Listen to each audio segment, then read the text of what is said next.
Let's look at what the definition from November 1st, 1950 of the bodily assumption of Mary. Pojďme se tedy podívat na to, jaká je definice ohledně tělesného nanebevzetí Marie z 1. října roku 1950. Since then, the Universal Church, od té doby obecná církev, in which the Spirit of Truth flourishes, ve které přebývá a roste, ve které přebývá Duch Svatý, who infallibly directs it to achieve a knowledge of revealed truths, který neomylně církev vede a neomylně ji zjevuje nejrůznější pravdy, has through the course of the ages repeatedly manifested its own faith. Tak nám v průběhu těch staletí znovu a znovu ukázal na pravou víru. And since the bishops of the whole world with almost unanimous consent, A také díky tomu, že biskupové, kteří jsou po celém světě, téměř jednotně souhlasili, request that the truth of the bodily assumption of the Blessed Virgin Mary into heaven be defined as a dogma of the Catholic faith. Souhlasili a požadovali to, aby učení ohledně tělesného nanebevzetí Marie bylo ustanovené jako dogma církve. A truth which is founded on the sacred scriptures. To pravda, která je založená na svatých písmech. I stopped for a moment and go, eh? Já bych se tady jenom zastavil a řekl k tomu, co? Has been fixed deeply in the minds of the faithful in Christ. Víra, která je hluboce zakořeněná v mysli věřících. Well, except for 1,000 years. Ale ne prvních 1000 let. Has been approved by ecclesiastical worship even from the earliest times. Víra, která byla potvrzena církevním uctíváním i v těch prvních staletích. Except for the earliest times. Až teda na ty úplně jakoby prvotní. Is quite in harmony with other revealed truths. Tak je v souladu a v harmonii s ostatními zjevenými pravdami. And has been splendidly explained and declared. A byla úplně nádherným způsobem vysvětlena a vyhlášena. By the zeal, knowledge and wisdom of the theologians. Schopnostmi a moudrostí a vášní našich teologů. We think that the moment appointed in the plan of a provident God has now come. Myslíme si, že ten moment, který byl určen naším Bohem, právě nastal. To proclaim solemnly such an extraordinary privilege of the Virgin Mary. Ten moment, kdy tady my chceme vyhlásit tuhletu jedinečnou pravdu ohledně naší Panny Marie. Accordingly, by the authority of our Lord Jesus Christ, A také autoritou našeho Pána Ježíše Krista, of the blessed apostles Peter and Paul, našich požehnaných apoštolů Pavla a Petry, and by our own authority, a také naší vlastní autoritou, we pronounce, declare, and define vyhlašujeme, prohlašujeme a deklarujeme, that the dogma was revealed by God. Že toto dogma bylo zjeveno Bohem. That the Immaculate Mother of God, že neposkvrněná Matka Boží, the ever Virgin Mary, ta věčně panenská Panna Marie, after completing her course of life upon earth, potom co dokončila svůj běh života na této zemi, was assumed to the glory of heaven both in body and soul. Byla vzata do nebe, tělesně i duchovně, její tělo i její duch. Now, before I go on, I want to point something out. Než budu pokračovat, tak vám chci jenom něco zmínit. Other than, once again, the claim this is a dogma that has been revealed by God. Opět jsme tam zaslechli, že je to dogma, které bylo zjeveno Bohem. This definition does not determine whether Mary did or did not die. Tak tato definice nám neříká, jestli Marie zemřela nebo nezemřela. You can believe that Mary died and then was bodily assumed. Můžete věřit tomu, že zemřela a potom byla tělesně vzata do nebe?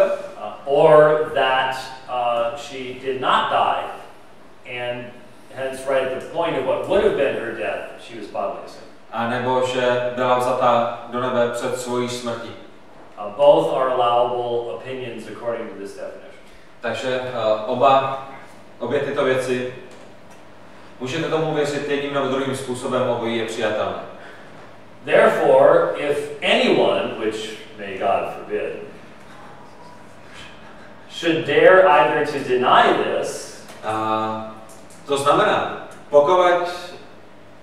pokud, ale ať se tak z boží vůle nestane, pokud by se někdo odvážil a toto zapřít, or voluntarily call into doubt what has been defined by us, a nebo dobrovolně by pochyboval o těchto věcech, které my jsme ustanovili, he should realize that he has cut himself off entirely from the divine and Catholic faith. Tak by si měl uvědomit, že sám sebe odříznul od katolické víry. Now, let me find, you're just going to love this, I know, but I need to read you another prayer. Já vám chci přečíst ještě jednu další modlitbu, akorát ji musím nejprve dohledat. Some of you, while looking for that prayer we read earlier, stumbled into a book called The Glories of Mary. Je tady taková kniha, která se jmenuje Glories of Mary, to znamená vyvýšenost, oslavování Marie. By a man by the name of Alphonsus de Liguri. Ten člověk, který ji napsal, je Alphonsus de Liguri. I had to read this book when I wrote my own book on Mary back in, I think it was 1999. Já jsem tu knihu musel přečíst, když jsem psal svoji vlastní knihu ohledně Marie 1999. Někdy v roce 1999. It was spiritually oppressive to have to read through this book. A opravdu číst tuhletu knihu bylo pro mě velice duchovně služující. So I don't read these just simply for their shock value.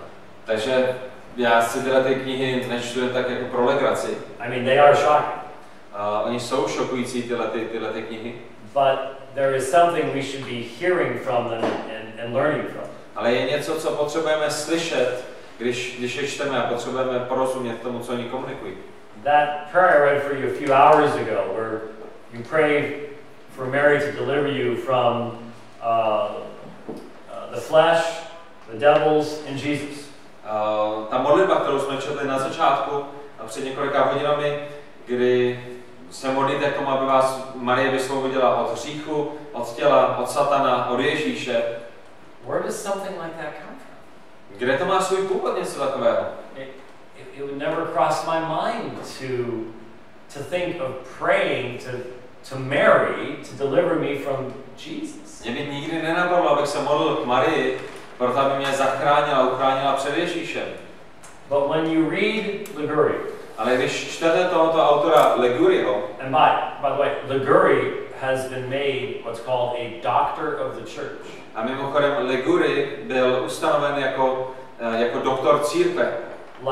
Jako církevní doktorát. Like Thomas Aquinas. To znamená, on je na stejné úrovni jako Tomáš Akvinský. That's the highest level of scholarly authority. A to je ta nejvyšší úroveň, které můžete v římskokatolické církvi dosáhnout na té učenecké úrovni. His book's gone through 800 editions. 800 editions? Editions. Huh? Jeho kniha prošla 800 edicemi. So this is not just something over on the side. This is mainline belief. Takže tohle to není nějaká pofiderní víra někde na straně. Tohle je přímo jádro toho problému.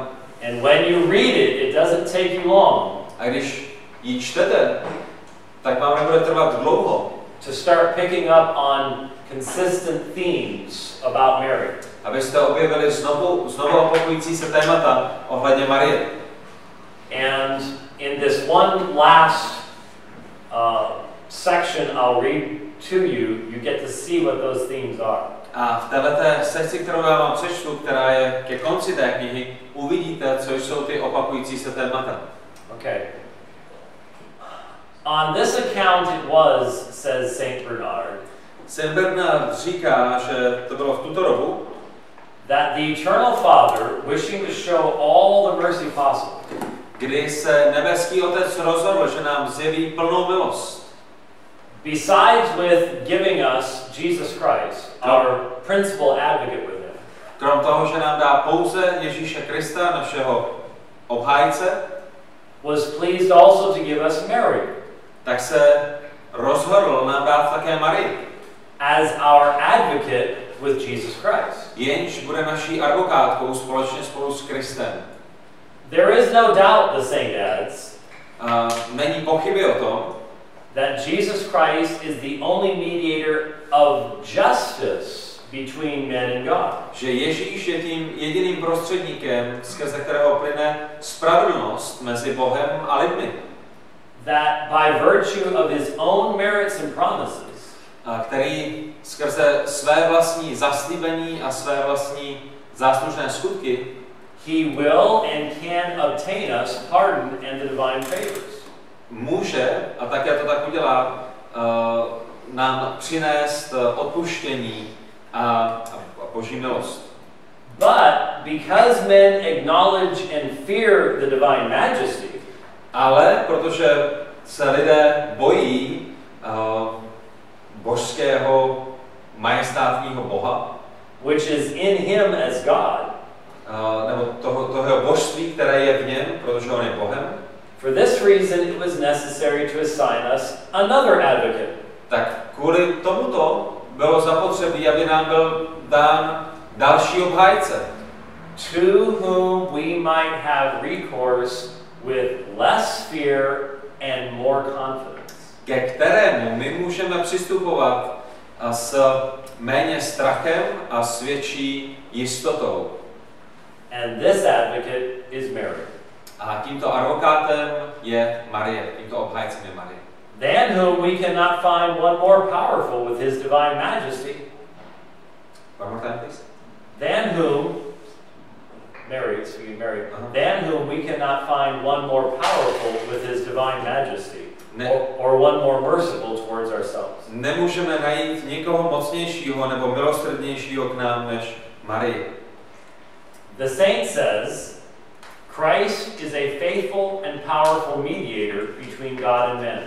Kristus je mocným prostředníkem mezi Bohem a lidmi, but in him men fear the majesty of God. Ale v Kristu se lidi bojí Božího majestátu. A mediator then was needed with the mediator himself. A tak proto jsme potřebovali prostředníka mezi naším prostředníkem. Nor could a more fitting one be found than Mary. A nebyl nikdo lepší, kdo by splňoval funkci prostředníka mezi naším prostředníkem, než samotná Marie. There you see the real issue. A tak zde leží to jádro problému. Jesus is viewed as the mediator of justice. Ježíš je představován jako prostředník spravedlnosti. He is the king of power. On je ten král, který má moc. And so we fear him. A proto my se ho bojíme. We need a mother figure. Potřebujeme osobu matky. Someone who will be merciful. Potřebujeme někoho, kdo bude milostivý. And we all know that, when dad's angry, we go to mom. Každý jeden z vás víte, že když se tatínek zlobí, že jdeme za maminkou. And so that's what is behind this piety that would cause you to actually pray to Mary to protect you from Jesus. A tak to je to, co leží za formou této určité zbožnosti, která vede lidi k tomu, aby se modlili k Marii. Because, as that prayer said, by one prayer from thee he will be appeased. Protože tak, jak jsme slyšeli v té předchozí modlitbě, když se modlíte k Marii a říká, a bylo tam řečeno, protože tvojí jednou modlitbou on bude upokojen. So this is truly the impulse that gives rise to this type of piety. A tak tohle je ten impuls, který potom vede k této formě zbožnosti nebo uctívání. Tady se piety. uctívání Marie, nebo to správně nazvat. Let me just show you a quick graphic here. Have you had any, what are the major Marian appearances around here? Máme tady kolem nás někde blízko místa, na kterých se zjevila Marie, kterých víme? Moment. Jak je svým? One guy said that his bathroom, so. Oh, great. Don't let the world know. They'll all be in your bathroom before long. Everywhere around the world, we have Marian apparitions. Ale po celém světě lidé oznamují, že se jim zjevila Marie.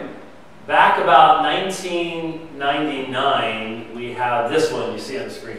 A tady ten obrázek, který vám ukazuju, je z roku 1999.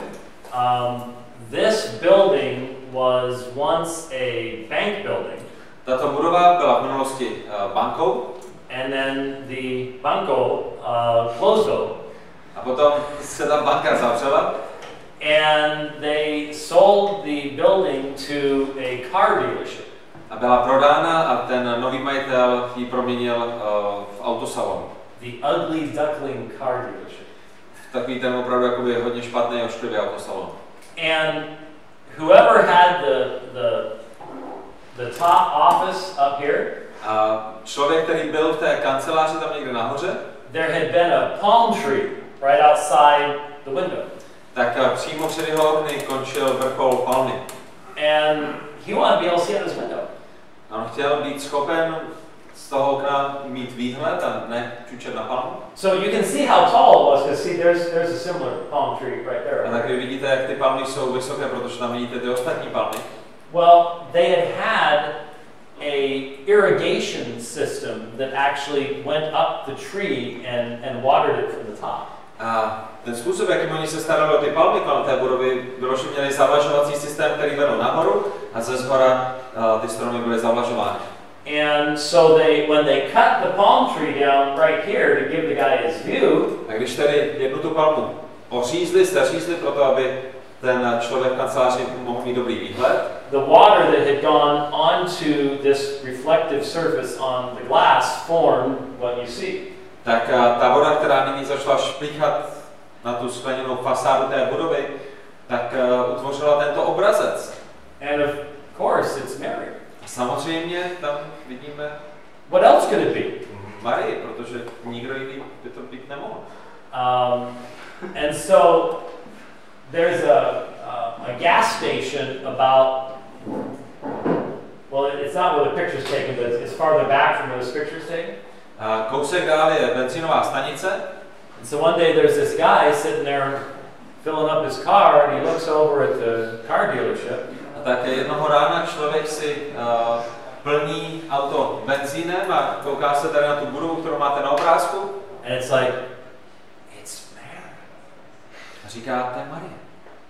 And so he calls somebody else up, and people start gathering in the parking lot. Zavolá někomu dalšímu, ten další zavolá někomu jinému a najednou parkoviště je plné lidí.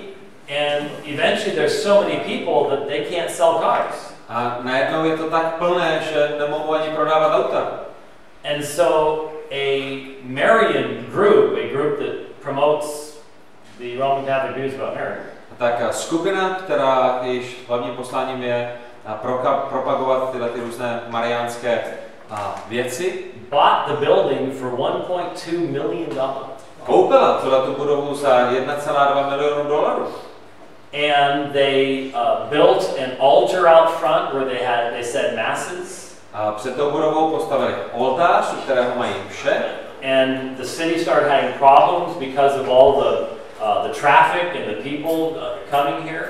A město začalo mít problémy se zácpami, protože tam začalo proudit velké množství lidí. And then one night. A potom jedné noci. To všechno skončilo. Because somebody over at the gas station had a really powerful slingshot.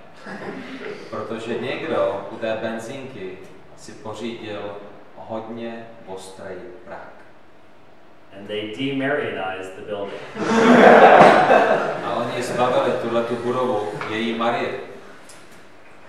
So now here's this Marian group that spent $1.2 million on a de-Marianized building. Takže teď to jediné, co zbylo téhleté skupině, která propaguje Marii, je zhruba 30 milionová budova v korunách, která už nemá Marii. But they tried to sort of keep on going. Ale oni se snažili vytrvat a pokračovat. You know, they put up pictures of where Mary had been. Oni tam vylepili obrázky toho, jak to vypadalo v minulosti, když tam ještě Marie byla. And I actually visited shortly after Mary had gone bye-bye. A já jsem tu budovu navštívil krátce po tom, co tam Marie už byla vysklená. And I went downstairs and there was a room where you could pray. Tak jsem šel do té budovy, šel jsem tam do té jedné spodní místnosti, tam byla místnost, která byla proto, abyste se tam mohli modlit. And there were women there that would have words from Mary. Byly tam ženy, které dostávaly zprávy od Marie. It was very strange. Bylo to hodně divné. But this type of thing happens everywhere and with regularity. Ale tohle to je něco, co se děje po celém světě velice frekventovaně. And the reason is because in the experience of many Roman Catholics, proč? Protože v té zkušenosti mnoha římských katolíků Mary is the spiritual individual to whom they have the closest relationship. Tak Marie je tou duchovní postavou, ke které oni mají nejblíže, ke které oni mají nejhlubší vztah. They pray to her, modlí se k ní, they seek her intercession, a touží potom, aby ona se za ně přimlouvala, they're entrusting themselves to her, svěřují jí svoje životy. John Paul II, papež Jan Pavel II, his papal coat of arms, the seal, the papal seal that he would have, tak ta jeho papežská pečeť, kterou on měl, said totus tuum. Tak na ní bylo napsáno totus tuum. In Latin it means totally yours. A v latině to znamená naprosto tvůj. But it was part of the longer phrase. Ale tohle je součástí delší fráze. Totus tuum su Maria. Totus tuum su Maria. Totally yours, Mary. Naprosto tvůj, Marie. And so, just what, I think 3 days ago, Francis on Twitter. Myslím si, že to bylo před 3 dny, kdy František napsal na Twitter. I forget which nation he was referring to, but nevím už, o kterém národu mluvil. But he said, we dedicate all those suffering Christians in that nation to Mary and to her protection. Ale napsal, odevzdáváme všechny trpící lidi v tomhletom národě Marii a její ochraně. So this isn't going away anytime soon. Takže tohle jsou věci, kterých se jen tak nezbavíme. And last thing, then we'll take questions. A poslední věc, kterou chci zmínit. There is a fifth Marian dogma that millions of Roman Catholics have asked the Pope to declare as a dogma. Je páté mariánské dogma, které miliony a miliony katolíků požadují po papeži, aby prohlásili jako dogma. I've already mentioned it to you, but it's not yet a dogma. It's a doctrine that has been taught, but it's not a dogma yet. A já jsem vám to již zmínil, takže momentálně je to ve stádiu doktríny, učení, které je vyučováno, a oni touží potom, aby to bylo povýšeno na právě ten status dogmatu. And that is that Mary is co-redemptrix. A to je skutečnost toho, že Marie je spolu vykupitelka, co-mediatrix, spolu přimluvitelka and advocate for the people of God. A obhájce Božího lidu. And as I said, millions of petitions have been turned in to the Vatican from the faithful. Millions of signatures have been turned in to the Vatican from the faithful, asking that this be made a dogma. Vatikán již přijal miliony podpisů té petice, která usiluje o to, aby toto se stalo dogmatem. So, I know that's a lot of information. Je mi jasné, že jste dostali mnoho informací. But my hope is that in dealing with the areas that we have focused upon, you've been given a sound foundation for understanding where Roman Catholicism has left biblical Christianity. Ale mojí nadějí je, že skrze tyto informace jste mohli vidět, kde a jakým způsobem římský katolicismus se naprosto odklonil od biblického křesťanství.